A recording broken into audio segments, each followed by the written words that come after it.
Film ini berlatar belakang di Jerman dan terlihat seorang pemuda bernama Benjamin. Sejak kecil dia sering diabaikan oleh semua orang di sekitarnya. Dia tinggal bersama neneknya setelah ayahnya meninggalkannya saat dikirim tugas Perang Dunia Kedua. Dan tak kalah tragisnya, ibunya bunuh diri ketika Benjamin baru berusia 8 tahun. Karena dianggap terpinggirkan dari lingkungan sosial, Benjamin menghabiskan banyak waktunya di depan komputer. Ketika dia berusia 14 tahun, dia mulai belajar bahasa pemrograman dan berhasil meretas sistem untuk pertama kalinya. Dengan keberhasilannya itu membuat Benjamin bergairah dan merasa telah melakukan sesuatu. Dia menggunakan nama samaran yaitu WMI di dunia maya, agar dirinya aman ketika melakukan aksi pembobolan situs dan sebagainya. Nama WMI cukup populer di kalangan hacker yang bersemayam di dunia maya. Benja memiliki seorang idola yang dianggapnya sebagai pahlawan yang mungkin dia anggap seperti Iron Man mungkin atau semacamnya. Dia bernama Mr. X. Bisa dikatakan dia adalah pemimpin dari para hacker. Dia berhasil membuat semacam program distribusi obat, yaitu Ritalin, kepada hacker-hacker yang ada di dark web. Ritalin adalah semacam obat penyuntik gairah dalam menghacker. Mungkin seperti itu ya.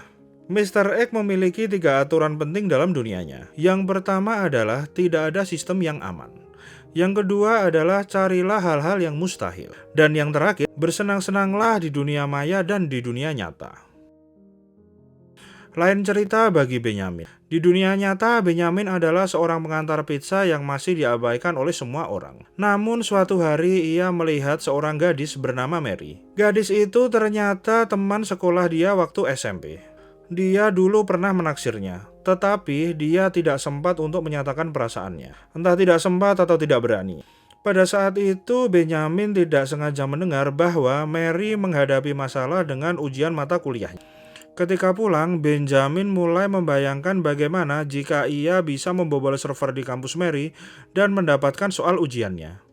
Tanpa ragu, Benjamin nekat menerobos ke dalam kampus tempat Mary kuliah dan masuk ke ruang server utama universitas untuk mencuri soal ujiannya. Namun kejadian tidak menyenangkan terjadi. Benjamin tertangkap oleh satpam dan dijatuhi hukuman 50 jam pelayanan masyarakat, yaitu tugas menyapu di jalanan umum dan membersihkan sampah di kota yang bahkan tidak ada yang menganggap dia berharga.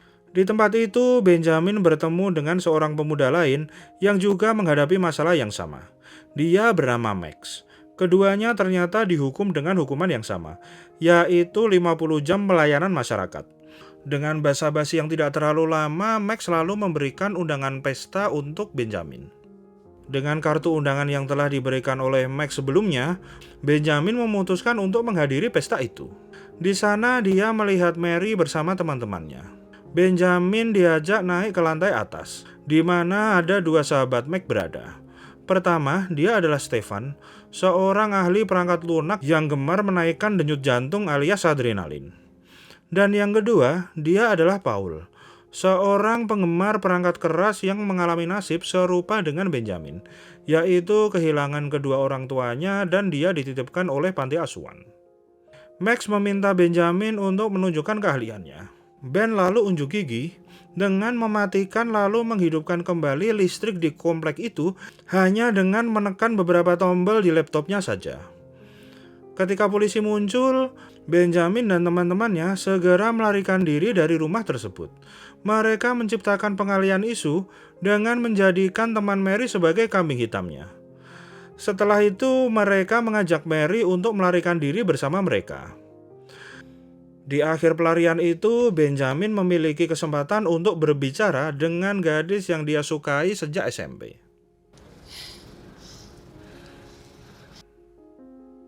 Masalah muncul ketika Benjamin sampai rumah. Dia tidak menemukan neneknya. Dan setelah dicari-cari, Benjamin menemukan neneknya di tengah jalan. Penyakit Alzheimer nenek Benjamin semakin parah setiap harinya. Dokter menyarankan agar Benjamin mempercayakan neneknya untuk dirawat di klinik.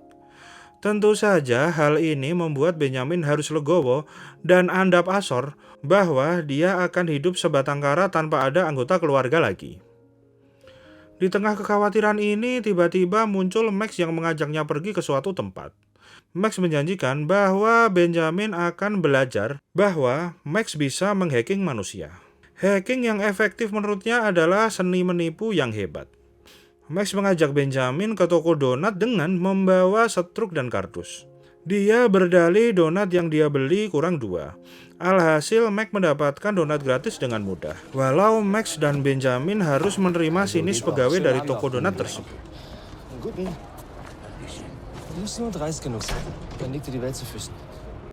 Benjamin diajak ke sebuah parkiran di mana Stephen dan Paul sudah menunggu mereka. Ternyata mereka memiliki rencana untuk meminjam mobil orang lain dan pergi ke sebuah gedung di mana akan diadakan pertemuan tokoh-tokoh penting negara. Dengan menggunakan kartu identitas palsu, Stephen dengan mudahnya bisa masuk ke ruangan tersebut. Dan tidak ketinggalan juga dia mengajak Benjamin untuk bersamanya. Meski Benjamin awalnya ragu dan bingung, tetapi demi mencari pengakuan di dunia perhackeran, Benjamin akhirnya memahami apa tugasnya, yaitu adalah meretas laptop yang ada di atas panggung dan mengganti presentasi dengan video yang telah disiapkan oleh Stephen. Mungkin video ini lebih baik tidak untuk ditayangkan, karena bisa menimbulkan masalah. Hehehe. Di sisi lain, Stephen memasang kamera untuk mengabadikan momen tersebut. Tujuan utama dari aksi ini ternyata adalah untuk membuktikan kemampuan dan keberanian Max dan teman-temannya dalam melakukan hal yang dianggap mustahil. Sebagaimana aturan yang selalu didengung-dengungkan oleh idola mereka, yaitu MRX. Setelah nenek Benjamin dipindahkan ke klinik, mereka memutuskan untuk menjadikan rumah nenek Benjamin sebagai markas untuk memulai misi. Mereka memiliki tujuan yang kuat untuk membuktikan kepada dunia bahwa meskipun mereka berempat tidak dikenal di dunia nyata, namun mereka memiliki kemampuan yang luar biasa di dunia maya. Akhirnya, Max, Benjamin, Stephen, dan Paul membentuk sebuah grup hacker yang bernama Clay. Dengan ciri khas mereka mengenakan topeng badut. Dalam waktu yang singkat, kelompok Clay yang mereka bentuk mendapatkan apresiasi tinggi dari masyarakat berkat aksi-aksi jenaka yang mereka lakukan, mulai dari meretas pasar saham hingga meretas lampu di sebuah gedung. Beberapa aksi mereka benar-benar menarik perhatian banyak orang. Namun, Max merasa kesal karena meskipun aksi-aksi keren yang mereka lakukan, kelompok Clay tidak cukup terkenal di kalangan para hacker. Bahkan MRX pun tidak tahu siapa itu kelompok Clay. Padahal mereka sudah tampil di televisi. Sementara itu kita berpindah ke pihak penegak hukum, di mana kita akan diperkenalkan dengan Hanne, seorang penyelidik senior dari Europol, badan khusus penegak hukum Uni Eropa. Hanne ditugaskan untuk menyelidiki kasus serius mengenai pembobolan Bank Sentral Eropa oleh sekelompok hacker mafia Rusia yang dikenal dengan nama Friends. Kembali ke Max dan kawan-kawannya, mereka sedang menggunakan hardware ciptaan Paul untuk memenangkan sebuah undian berhadiah mobil. Mereka memanipulasi jaringan telepon supaya hanya mereka lah yang bisa menghubungi pihak panitia. Ya jelas saja dong, mereka berhasil memenangkan sebuah mobil yang sangat kece, keren, yang sudah jelas raganya di luar nalar ragaku. Benjamin memutuskan untuk menggunakan mobil tersebut untuk menarik perhatian Mary. Benjamin berharap dengan dia membawa mobil tersebut akan membuat Mary terkesan. Benjamin sebenarnya merasa gugup saat mengajak Mary duduk berdua di dalam mobil. Namun bukannya mendapat pujian, Benjamin justru mendapatkan nasihat dari Mary agar dia bisa menjadi seperti Max. Sudah jelas dong membuat Benjamin kesal karena dia tidak mampu mendapatkan perhatian dari gadis yang dia sukai.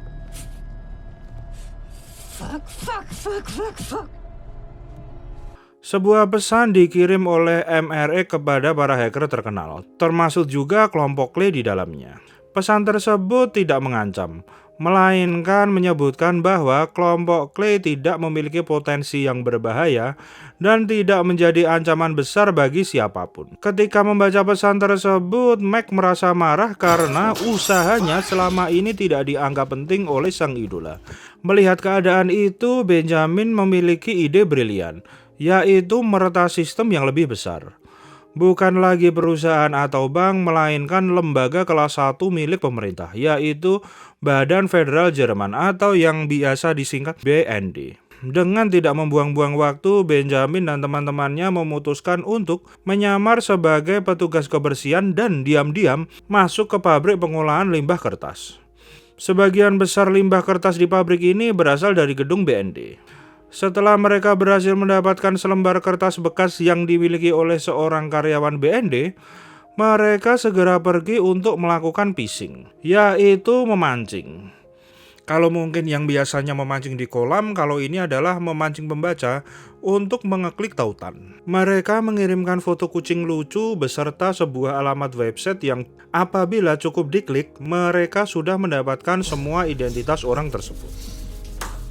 Dengan keahliannya dalam manipulasi, Steven berhasil meyakinkan beberapa karyawan untuk mengirimkan 4 kartu ID kepada mereka. Kartu-kartu ini memberikan akses masuk ke dalam gedung BND. Dengan menggunakan topeng badut yang menjadi ciri khas kelompok Clay, keempat anggota kelompok tersebut melaksanakan tugas masing-masing. Mereka meretas kamera CCTV, mengendalikan lampu, dan mencuri kode akses pintu masuk. Sementara itu, tugas Benjamin adalah memasuki ruangan server utama untuk meretas seluruh mesin printer di gedung tersebut. Tujuannya tidak lain adalah mencetak gambar kelompok mereka sebagai bukti bahwa tidak ada sistem yang benar-benar aman di dunia ini. Untuk merayakan keberhasilan mereka, Benjamin dan teman-teman memutuskan untuk pergi ke sebuah klub untuk berpesta. Namun di sana terjadi situasi yang sangat grantesaning hati bagi Benjamin. Ia melihat Mary, gadis yang ia sukai, sedang berciuman dengan sahabatnya sendiri, yaitu Max. Karena hal tersebut, Benjamin memutuskan untuk segera meninggalkan tempat itu. Tidak lama kemudian, Max dan teman-temannya mengejar Benjamin. Benjamin tampak bodoh amat kepada manusia seronok macam Max. Max berkata bahwa Benjamin tidak bisa melakukan apa-apa tanpa bantuan dari mereka bertiga. Mendengar hal tersebut, Benjamin semakin merasa kecewa dan hatinya terluka. Namun, tanpa diketahui mereka bertiga, Benjamin diam-diam telah mengambil data rahasia penting milik BMD saat aksi mereka sebelumnya. Dengan nekat, Benjamin memberikan data tersebut kepada MRX sebagai hadiah, dengan harapan bisa mendapatkan perhatian dan penghargaan dari para hacker dan idola yang ia kagumi. Keesokan paginya, Benjamin benar-benar terkejut ketika tindakannya semalam ternyata telah menyebabkan seorang hacker tewas dibunuh. Hacker tersebut ternyata merupakan salah satu informan yang dibayar oleh BND yang bertugas untuk mencari informasi tentang para hacker yang terlibat dalam kegiatan kriminal. Data yang Benjamin berikan kepada MRX tentunya berisi banyak informasi rahasia, termasuk identitas asli hacker yang tewas tersebut. Ternyata MRX telah menjual data tersebut kepada pihak mafia Rusia, yang kemudian menyuruh mereka untuk menghilangkan sang hacker agar tidak ada lagi mata-mata di antara mereka. Mereka berempat resmi menjadi buronan semua orang karena dituduh menjual data tersebut kepada mafia Rusia dan dianggap sebagai penyebab utama kematian hacker yang disewa oleh pihak yang berwenang. Ironisnya, kita semua tahu bahwa pelaku sebenarnya adalah MRX, sang pengkhianat para hacker. Lebih tepatnya, sang pengkhianat Benjamin. Terjadi sedikit perkelahian antara Benjamin dan Max yang menyebabkan wajah Benjamin lebam dan berdarah. Pada saat bersamaan, Mary tiba pada waktu yang tidak tepat. Dia mengaku ingin menjenguk Benjamin setelah dia mabuk parah semalam.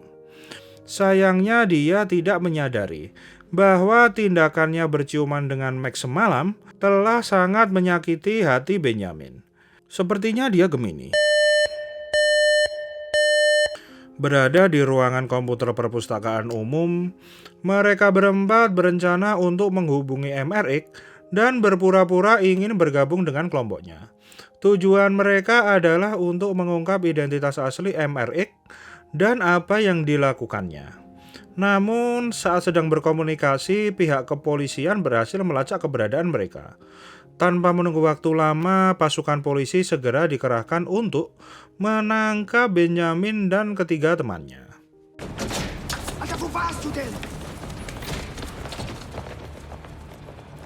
Setelah berhasil meloloskan diri dari kejaran polisi, mereka berempat memutuskan untuk menghilangkan semua jejak dan barang bukti, termasuk dengan membakar rumah nenek Benjamin.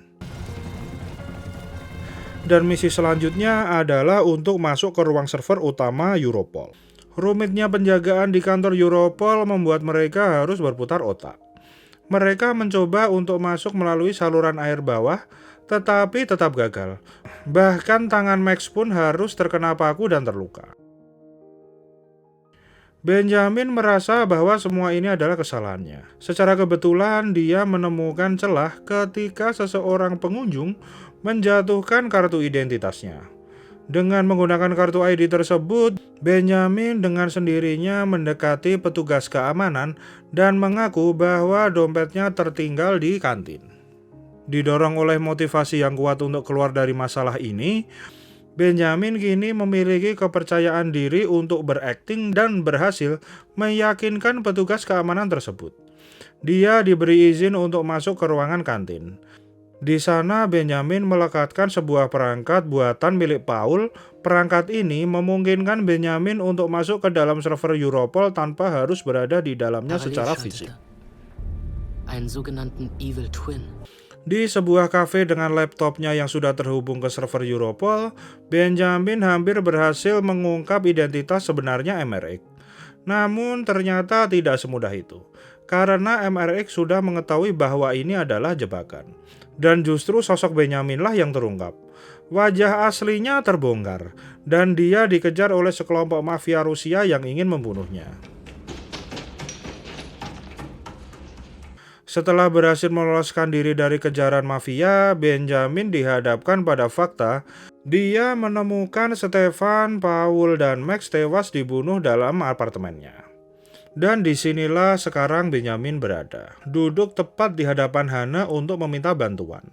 Dia memohon perlindungan sebagai saksi agar tidak diburu dan dibunuh oleh mafia Rusia. Awalnya, Hana tidak percaya bahwa Benjamin adalah sosok hacker yang dikenal sebagai Who Am I. Namun ketika Benjamin memberitahu nomor KTP Hana dan segala hal tentang kehidupan Hana, barulah Hana mulai mempercayai bahwa Benjamin adalah hacker yang sedang dicarinya. Setelah Benjamin menceritakan kronologi peristiwa dari awal, Hana mulai merasa simpati terhadap Benjamin dan setuju untuk membantunya mengungkap identitas sebenarnya MRX. Benjamin diberikan kesempatan kedua untuk menggunakan jaringan komputer Europol dan mengungkapkan siapa sebenarnya sosok MRX ini. Dengan menggunakan server Europol saat ini, Benjamin memiliki kebebasan lebih untuk melakukan apapun di dalamnya. Dia menyamar menjadi MRX dan mengakui semua kejahatan di depan para hacker, yang pasti membuat MRX yang asli marah dan terpancing emosi sehingga jatuh ke dalam perangkap.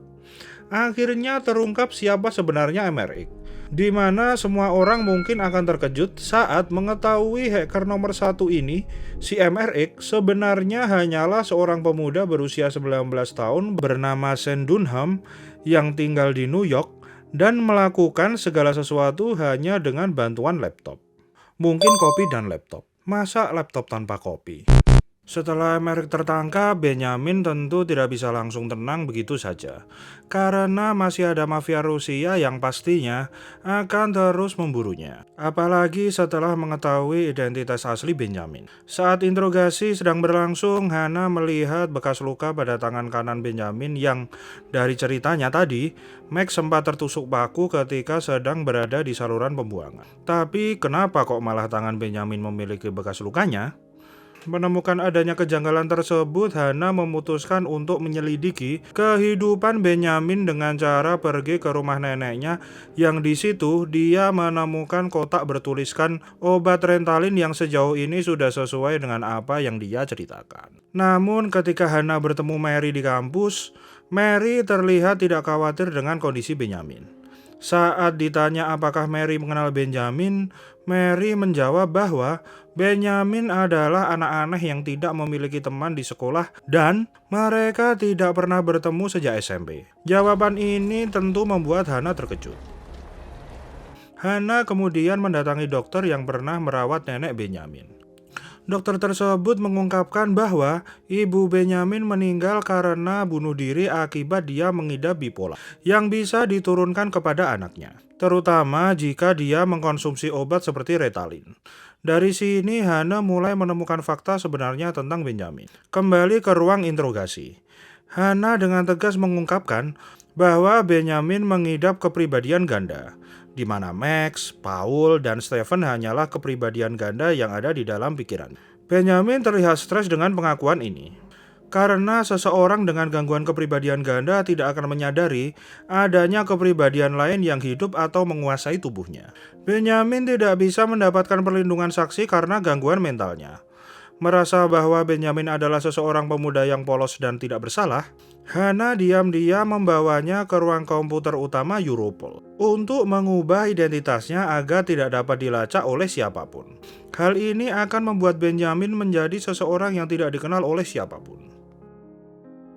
Benyamin berada di sebuah kapal menuju suatu tempat yang tidak diketahui, di mana ia akan membuat orang-orang terkejut ketika Mary, Max, Stephen, dan Paul muncul sebagai manusia nyata. Sebagian besar cerita yang diceritakan Benyamin kepada Hana ternyata hanyalah rekayasa untuk mendapatkan simpati Hana dan memperoleh izin untuk mengubah identitasnya.